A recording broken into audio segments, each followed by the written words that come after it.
That's even worse than what she said. Hello. Come on in. Come in. So what's going on? Well, we just come in and find out. So we had this kind of whole sort of like thing after that where I decided to go back and do this inner child work. So through the power of visualization, I managed to go back and visualize my chihuahua chewing the fucking girl's face up.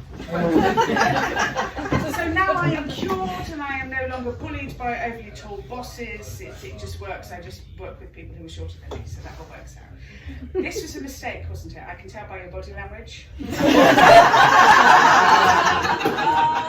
is the oh fuck. We thought she's clearly doing comedy. I hadn't worked that out. I thought she was a stripper. Absolutely should not have ended up on the front row. It's not that kind of thing. I poke at people's psychology rather than their actual body posture.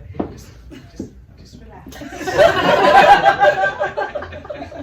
Sorry, I will stop now. So these archetypes that we have, when you go back and do the healing work on your inner child, you actually can undo all of this stuff. So even though I'm kind of like using this in a really kind of like light way, there are some really good ways in which you can visualize and reinvent your past. Because what's really cool about your brain is the fact that your brain can't tell the difference between something that you are imagining and that thing happening right now. So in actual fact, if you were to imagine that you were laying on the beach, kind of like really enjoying the sun, and you did that for about kind of like 5 minutes in your imagination, and you imagined that you were there all afternoon, pina coladas included, apart from the fact that the alcohol wouldn't work like this, but you will end up with the same relaxation chemicals running through your body as if you really had been laying on the beach having a really nice time.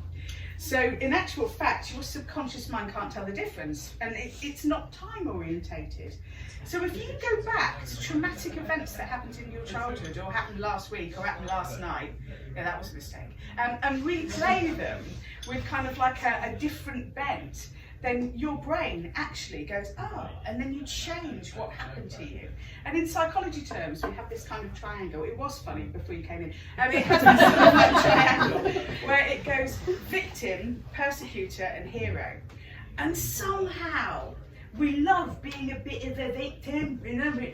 Like, that's why my snivelling, shit-ridden, no, she wasn't shit-ridden, that's really unfair, snot-ridden inner child loved being this victim, because by being the victim you can be a hero in your story, because you go, oh, look how awful my childhood was, but look how amazing I am now, I am a survivor, and then that song starts, I am a tiger, and so it's kind of, you suddenly, you've grown and you have that, but actually, it's a bit of an effort. It's far easier to go back and decide that you were the hero of your story at a much younger age and just reinvent some of the traumatic things that happened to you, so that actually you are always the hero in your own story and you don't need to go through those things. Because one of the things that makes arseholes, and this is how arseholes are formed. I mean, not those are. I mean, they were formed in the womb, just so you know.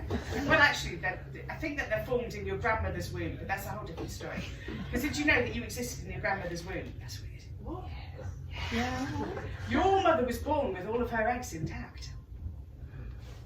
Yeah, that's fun. That was worse than when you're drunk, the awareness is sober, wasn't it? That was worse. I'm sorry about that. I hate anyone who didn't like your grandmother. Damn. I was hanging around inside of that woman for how long? But any of you who loved your grandmother, then that's all kind of like lovely, isn't it? So what you missed earlier was that I was saying that when you're drunk, the awareness is sober. Okay, that'll take me 5 minutes. Anyway, so is it? Yes. So so that you're born in your grandmother. Where was I going with the born in your grandmother? Because I haven't done this before, that bit before, because I sometimes go off on Awesome. I'm surprised I forgot that. It's just like such a favourite place for me. That